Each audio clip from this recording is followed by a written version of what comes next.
ಪುನೀತ್ ರಾಜ್ಕುಮಾರ್ ಆತ್ಮದ ಜೊತೆ ಮಾತನಾಡಿದ ಗುರೂಜಿ. ವೈರಲ್ ಆದ ಆ ವಿಡಿಯೋದಲ್ಲಿದೆಯಾ ಪುನೀತ್ ಆತ್ಮದ ಧ್ವನಿ? ಪುನೀತ್ ಆತ್ಮ ಈಗ ಎಲ್ಲಿದೆ, ಏನ್ ಮಾಡ್ತಿದೆ ಗೊತ್ತಾ? ಈಗಾಗಲೇ ಪುನೀತ್ ಮತ್ತೆ ಹುಟ್ಟಿ ಬಂದಿದ್ದಾರಾ? ಆತ್ಮ ಹೇಳಿದ್ದೇನು? ಈ ವಿಡಿಯೋವನ್ನ ಶುರು ಮಾಡೋದಕ್ಕೂ ಮುನ್ನ ನೀವೇನಾದ್ರೂ ಪುನೀತ್ ರಾಜ್ಕುಮಾರ್ ಅವರ ಅಭಿಮಾನಿಗಳಾಗಿದ್ರೆ ಮಿಸ್ ಯು ಅಪ್ಪು ಅಂತ ಕಮೆಂಟ್ ಮಾಡಿ, ಜೊತೆಗೆ ಈ ವಿಡಿಯೋಗೆ ಒಂದು ಲೈಕ್ ಕೊಡಿ.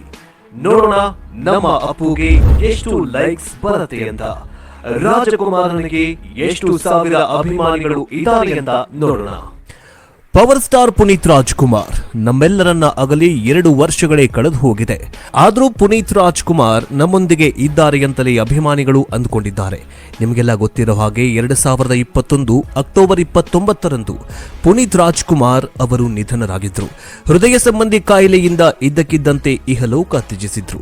ಎಷ್ಟು ಜನ ಅಭಿಮಾನಿಗಳಿಗೆ ಆ ನೋವನ್ನ ಇವತ್ತಿಗೂ ಕೂಡ ಅರಗಿಸಿಕೊಳ್ಳೋದಕ್ಕೆ ಆಗ್ತಾಗಿಲ್ಲ.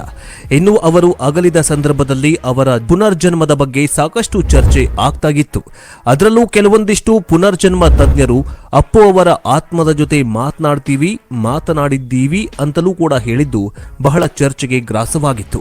ಅದರಲ್ಲೂ ಪ್ರಮುಖವಾಗಿ ಜನ್ಮಾಂತರ ಖ್ಯಾತಿಯ ಪುನರ್ಜನ್ಮ ತಜ್ಞ ರಾಮಚಂದ್ರ ಗುರೂಜಿ ಅಪ್ಪು ಆತ್ಮದ ಜೊತೆ ಮಾತನಾಡುವ ಪ್ರಯತ್ನವನ್ನ ನಡೆಸಿದ್ದೀನಿ ಅಂತ ಹೇಳಿದ್ರು. ಆ ಒಂದು ವಿಚಾರವನ್ನ ಕೇಳಿ ಎಲ್ಲರಿಗೂ ಅಚ್ಚರಿ ಮೂಡಿತ್ತು, ಜೊತೆಗೆ ಅಷ್ಟೇ ಕುತೂಹಲವೂ ಕೂಡಾಗಿತ್ತು. ಇದೀಗ ರಾಮಚಂದ್ರ ಗುರೂಜಿಯವರು ಪುನೀತ್ ರಾಜ್ಕುಮಾರ್ ಅವರ ಆತ್ಮದ ಜೊತೆ ಮಾತನಾಡಿದ್ದೇನೆ ಅಂತ ದೃಢಪಡಿಸಿದ್ದಾರೆ. ಅಲ್ಲದೆ ಹಲವಾರು ವಿಚಾರಗಳನ್ನ ಹಂಚಿಕೊಂಡಿದ್ದಾರೆ. ಅದರಲ್ಲಿ ಗುರೂಜಿ ಅವರು ಪುನೀತ್ ಆತ್ಮಕ್ಕೆ 3 ಪ್ರಶ್ನೆಗಳನ್ನ ಕೇಳಿದ್ರಂತೆ.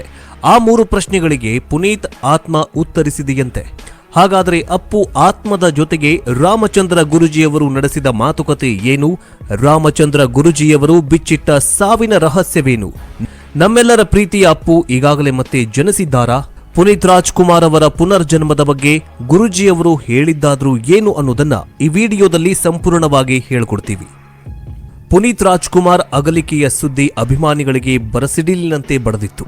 ಇಂದಿಗೂ ಅವರನ್ನ ಜಪಿಸುವ ಅಭಿಮಾನಿಗಳಿದ್ದಾರೆ.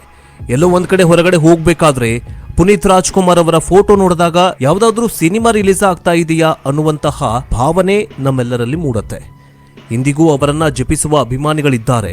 ಅಪ್ಪು ಇಲ್ಲದಿದ್ರೂ ಕೂಡ ಅವರ ಜನ್ಮದಿನವನ್ನ ಹಬ್ಬದಂತೆ ಆಚರಣೆ ಮಾಡ್ತಾರೆ. ಇವತ್ತಿಗೂ ಸಹ ಚಿತ್ರಮಂದಿರಗಳಲ್ಲಿ ಅಪ್ಪು ಅವರ ಸಿನಿಮಾಗಳು ಮರು ಬಿಡುಗಡೆ ಆಗ್ತಾ ಇದ್ದಾವೆ. ಇವರಿಗೆ ಕ್ಷೀರಾಭಿಷೇಕ ಮಾಡಿ ಸ್ವಾಗತಿಸುವ ದೊಡ್ಡ ಅಭಿಮಾನಿ ಬಳಗವಿದೆ. ನಗುಮುಖದ ಒಡೆಯ ಪುನೀತ್ ರಾಜ್ಕುಮಾರ್ ಅವರು ಇಲ್ಲ ಅನ್ನೋದನ್ನ ಅರಗಿಸಿಕೊಳ್ಳೋದಕ್ಕೆ ಆಗ್ತಾ ಇಲ್ಲ.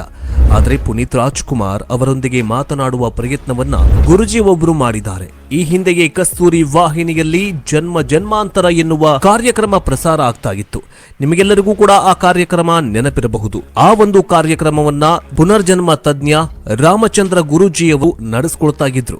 ಇದೇ ಜನ್ಮಾಂತರ ಖ್ಯಾತಿಯ ಆಧ್ಯಾತ್ಮಿಕ ಗುರು ಅಂತಲೇ ಖ್ಯಾತಿಯನ್ನ ಹೊಂದಿರುವ ಡಾಕ್ಟರ್ ರಾಮಚಂದ್ರ ಗುರೂಜಿಯವರು ಇಂತಹದೊಂದು ಪ್ರಯತ್ನವನ್ನ ಮಾಡಿದ್ದಾರೆ. ಅವರು ಈ ಹಿಂದೆಯೂ ಸಹ ಈ ರೀತಿಯಾದಂತಹ ಪ್ರಯತ್ನಗಳನ್ನ ಮಾಡಿದ್ರು. ಸಿನಿಮಾ ಸೆಲೆಬ್ರಿಟಿಗಳು ಸೇರಿದಂತೆ ಹಲವಾರು ಗಣ್ಯರ ಆತ್ಮಗಳ ಜೊತೆ ಸಂಭಾಷಣೆಯನ್ನ ಮಾಡಿದ್ರು. ಆ ಮೂಲಕ ಹಲವಾರು ವ್ಯಕ್ತಿಗಳ ಅಕಾಲಿಕ ಸಾವಿನ ರಹಸ್ಯವನ್ನ ತಿಳಿಯುವಂತಹ ಪ್ರಯತ್ನವನ್ನ ಮಾಡಿದ್ರು. ಅವರು ಆತ್ಮದ ಜೊತೆ ಮಾತನಾಡುವುದಕ್ಕೆ ಹಲವಾರು ಉದಾಹರಣೆಗಳು ಕೊಡ್ತಾರೆ. ಬಾಲಿವುಡ್ ನಟ ಸುಶಾಂತ್ ಸಿಂಗ್ ಅವರ ಆತ್ಮದ ಜೊತೆ ಮಾತನಾಡಿದ್ರು ಎನ್ನಲಾಗಿದೆ. ಅದೇ ರೀತಿ ಇದೀಗ ಪುನೀತ್ ರಾಜ್ಕುಮಾರ್ ಅವರ ಆತ್ಮದ ಜೊತೆಗೂ ಸಂಭಾಷಣೆ ನಡೆಸಿದ್ದಾಗಿ ಹೇಳಿಕೊಂಡಿದ್ದಾರೆ. ಡಯಟ್ ವರ್ಕೌಟ್ ಅಂತ ಆರೋಗ್ಯದ ಕಡೆ ಸಿಕ್ಕಾಪಟ್ಟೆ ಗಮನ ಕೊಡ್ತಾ ಇದ್ದ ಪುನೀತ್ ಅನೇಕರಿಗೆ ಧನ ಸಹಾಯವನ್ನ ಮಾಡಿದ್ದಾರೆ. ಎಡಗೈಯಿಂದ ಮಾಡಿದ್ದು ಬಲಗೈಗೆ ಗೊತ್ತಾಗಬಾರ್ದು ಅಂತಾರಲ್ಲ, ಆ ರೀತಿ ಸಹಾಯ ಮಾಡ್ತಾ ಇದ್ರು. ಆದರೆ ಅವರ ನಿಧನದ ಬಗ್ಗೆ ಸಾಕಷ್ಟು ಊಹಾಪೋಹಗಳು ಕೇಳಿ ಬಂದಿತ್ತು. ಅದು ಸತ್ಯವೋ ಸುಳ್ಳವೋ ಅಂತ ತಿಳಿದುಕೊಳ್ಳೋದಕ್ಕೆ ರಾಮಚಂದ್ರ ಗುರೂಜಿ ಅವರು ಅಪ್ಪು ಆತ್ಮದ ಜೊತೆ ಮಾತನಾಡಿದ್ದಾರಂತೆ. ಅಲ್ಲದೆ ಇಲ್ಲಿ ಅಚ್ಚರಿಯ ಸಂಗತಿ ಏನಂದ್ರೆ, ಗುರೂಜಿ ಅಪ್ಪು ಆತ್ಮದ ಜೊತೆ ಮಾತನಾಡಿರೋದು ಈಗಲ್ಲ, ಬದಲಿಗೆ ಅಪ್ಪು ನಿಧನರಾಗಿ ಕೆಲವು ದಿನಗಳ ಹಿಂದೆ ಈ ವಿಚಾರವನ್ನ ಅವರು ಈಗ ಬಹಿರಂಗಪಡಿಸಿದ್ದಾರೆ. ಈ ಬಗ್ಗೆ ಏನ್ ಹೇಳ್ತಾರೆ ಅನ್ನೋದನ್ನ ನೋಡ್ತಾ ಹೋಗೋದಾದ್ರೆ, ಆಧ್ಯಾತ್ಮಿಕವಾಗಿ ಸಾಧನೆ ಮಾಡಿರುವ ವ್ಯಕ್ತಿಗೆ ಅವರ ಸಾವಾಗುವ 6 ತಿಂಗಳ ಮೊದಲೇ ಮುನ್ಸೂಚನೆ ಸಿಗತ್ತೆ. ಅದು ಕೆಲವರಿಗೆ ಗೊತ್ತಾಗತ್ತೆ, ಇನ್ನು ಕೆಲವರಿಗೆ ಗೊತ್ತಾಗೋದಿಲ್ಲ. ಪುನೀತ್ ರಾಜ್ಕುಮಾರ್ ಅವರಿಗೆ ಅವರ ಸಾವಿನ ಬಗ್ಗೆ ಗೊತ್ತಾಗಿತ್ತಂತೆ.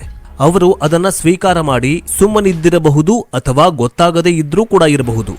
ನಾನು ಅವರ ಸಾವಿನ ಕಾರಣವನ್ನ ತಿಳಿದುಕೊಳ್ಳುವ ಸಲುವಾಗಿ ಅವರ ಆತ್ಮದ ಜೊತೆ ಮಾತನಾಡಿದೆ ಅಂತ ರಾಮಚಂದ್ರ ಗುರೂಜಿಯವರು ಕಾರಣವನ್ನ ತಿಳಿಸಿದ್ದಾರೆ.